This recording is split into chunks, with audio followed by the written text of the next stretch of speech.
Dua for entering the marketplace. It is narrated that the Prophet, peace and blessings of Allah be upon him, said, "Whoever enters the marketplace and says these words, Allah will record for him 1,000,000 good deeds, and will erase from his record 1,000,000 bad deeds, and will raise him 1,000,000 degrees."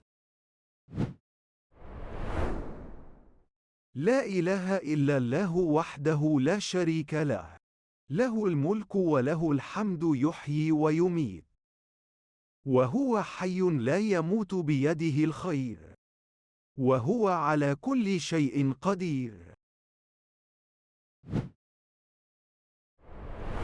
لا إله إلا الله وحده لا شريك له، له الملك وله الحمد يحيي ويميت، وهو حي لا يموت بيده الخير، وهو على كل شيء قدير.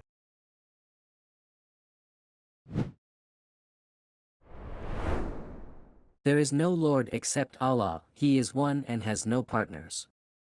His is the kingdom and for Him are all praises, He gives life and gives death, and He is eternal and everlasting, in His control is goodness, and He has power over everything.